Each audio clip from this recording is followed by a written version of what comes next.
దేవునికి స్తోత్రం. మీకు అందరికీ కూడా నా యొక్క శుభాభివందనాలు తెలియజేస్తున్నాను. ప్రియ దేవుని సంగమ, అనుదిన ఆత్మీయాహారముగా ఈరోజు దేవుని యొక్క వాక్యము యోహాను రాసిన పత్రిక మొదటి పత్రిక మొదటి అధ్యాయము 7వ వాక్యము. ఆయన వెలుగులోనున్న ప్రకారము మనమును వెలుగులో నడిచిన ఎడల మనము అన్యోన్య సహవాసము గలవారమై ఉందము. హల్లెలూయా. దేవునికి స్తోత్రం. ఆయన ఎక్కడున్నాడంట? వెలుగులో ఉన్నాడంట. మరి మనం ఎక్కడున్నాము? ఆయనేమో వెలుగు, ఆయన వెలుగులో ఉన్నాడు. వెలుగులో ఉన్నవారు వెలుగు సంబంధులై ఉంటారు. మరి దేవుడు వెలుగులో ఉన్నాడు. రక్షణ ఇచ్చిన దేవుడు, రక్షణ నీకు ఇచ్చిన దేవుడు వెలుగులో ఉన్నాడు. మరి నువ్వు రక్షణ తీసుకున్నాక నువ్వెక్కడున్నావు? నువ్వు వెలుగులో ఉన్నావా? యేసయ్య వెలుగై ఉన్నాడు. నువ్వు ఆయనను నమ్మిన తర్వాత నువ్వు కూడా వెలుగై ఉండాలి. వెలుగులో ఉండాలి. వెలుగు సంబంధమైన క్రియలు కలిగి జీవిస్తూ ఉండాలి. మరి వెలుగులో ఉన్నావా? ఇంకా కొంచెం విడుదల లేదు, ఇంకా ఆ పాపం ఉంది, ఇంకా ఈ పాపం ఉంది అంటూ ఇంకా చీకటికి, ఇంకా ఏదానికో ఒక చీకటికి, ఒక పాపానికి ఇంకా దాసుడవుగా, ఇంకా దాసురాలుగా ఉన్నావేమో జ్ఞాపకం చేసుకో. యేసయ్యను నమ్మి, యేసయ్యను రక్షకుడని తెలుసుకున్న తర్వాత, యేసయ్య వెలుగై ఉన్నాడు, ఆ వెలుగును నువ్వు అంగీకరించిన తర్వాత నువ్వు వెలుగై ఉండాలి. మీరు లోకమునకు వెలుగై ఉన్నారు అని మత్తయి సువార్తలో రాయబడింది. లోకమునకు వెలుగై ఉన్నాడు యేసయ్య. నువ్వు కూడా లోకమునకు వెలుగై ఉన్నావు. నువ్వు వెలుగుగై ఉండి వెలుగులో ఉండాలి. కానీ వెలుగును నమ్మి వెలుగులో లేని బ్రతుకుల్లాగున్నారు. వెలుగు క్రియలు, వెలుగు సంబంధులై ఉండి వెలుగు క్రియలు లేని వాళ్ళుగా ఉన్నారు. కానీ బయటికి మాత్రం మేము క్రైస్తవులమే అని చెప్పుకుంటున్నాం. వెలుగులో ఉన్నావా? వెలుగు సంబంధిగా బయట సాక్ష్యం పొందుకున్నావా? వెలుగు క్రియలు కలిగి ఉన్నావా?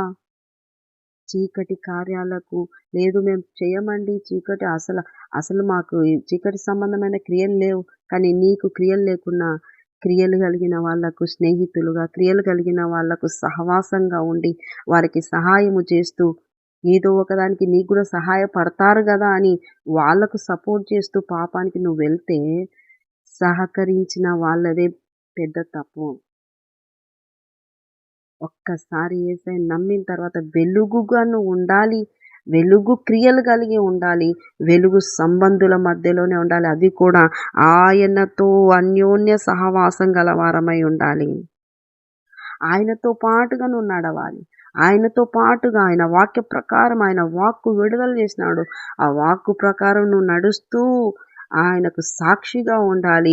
ఆయనతో అన్యోన్య సహవాసము గలవారమై ఉండాలి. అన్యోన్య సహవాసం ఉందా? బయట వ్యక్తులతో ఉన్నంత సహవాసము దేవునితో సహవాసం ఉండదు. బయటి వ్యక్తులకు నీ గురించి తెలిసినంతగా దేవుని దగ్గర పోయి నువ్వు ఆయనకు తెలియపరచుకోవు. బయటి వ్యక్తుల ద్వారా పొందుకునే ఆదరణను నువ్వు కోరుకుంటావు, కానీ దేవుని సన్నిధిలో మొరపెట్టి దేవుని దగ్గర ఆయన నుండి ఆదరణ, ఆయన నుండి సమాధానం పొందుకోవు.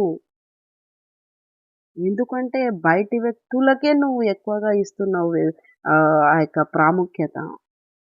దేవుని దగ్గర గడపడానికి నీకు టైం లేదు. ఇక దేవుని బిడ్డలారా, యేసయ్య గురించి తెలుసుకున్నాక కూడా నువ్వు ఇంకా వెలుగు సంబంధిగా కాక చీకటి వ్యక్తులతో, చీకటి సంబంధిగా నువ్వు ఇంకా బ్రతుకుతే దేవుడు శిక్షిస్తాడనేది కూడా నువ్వు తెలుసుకో.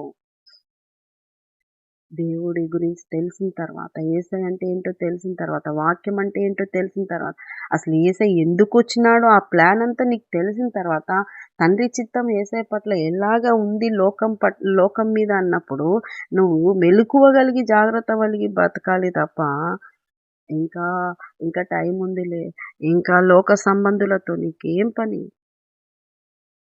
లోక సంబంధుల సహవాసము వదిలిపెట్టి దేవునితో అన్యోన్య సహవాసంలోకి వస్తే ఇంకా వెలుగుతో దేవుని కొరకు. ఇక దేవుని బిడ్డలారా, ఆయన వెలుగులో ఉన్నారు. మరి మీరు చీకట్లో ఉన్నారా? వెలుగులో ఉన్నారా? వెలుగు సంబంధులుగా ఉన్నారా? చీకటి క్రియలతో ఉన్నారా? చీకటి సహవాసాలు ఇంకా కలిగి ఉన్నారేమో ఒకసారి మిమ్మల్ని మీరు పరీక్షించుకొని వెలుగుగానే ఉండాలా? వెలుగుకు చీకటికి ఏం పొత్తు లేదు. కనుక వెలుగు సంబంధుల వలె లోకంలో బ్రతికి మంచి సాక్ష్యమును క్రీస్తు నిమిత్తం మీరు పొందుకుందురుగాక. ఆమేన్. చిన్న ప్రార్థన చేసుకుని అయితే నీకు వందనాలు తండ్రి. ఇచ్చిన వాక్యాన్ని బట్టి నీకు స్తోత్రాలు. అవును ప్రభా, చాలా మంది నైనా వెలిగించబడి నైనా ఇంకా వెలగలేక పరిస్థితులను బట్టించి మరి లోక ఆశలకు ఈడవబడుతూ నైనా ప్రభా చీకటి సంబంధుల వలె ఉన్నారేమో ప్రభా.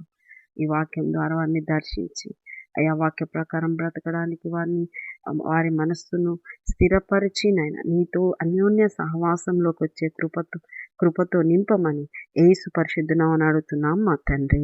ఆమేన్, ఆమేన్, ఆమేన్. యేసు రక్తమే జయం, సిలువ రక్తమే జయం. యేసు నామానికి సంపూర్ణ విజయం కలుగును గాక. ఆమేన్, ఆమేన్, ఆమేన్. Good morning. Praise the Lord. దేవుడు మిమ్మల్ని అందరినీ దీవించును గాక. ఆమేన్, ఆమేన్, ఆమేన్.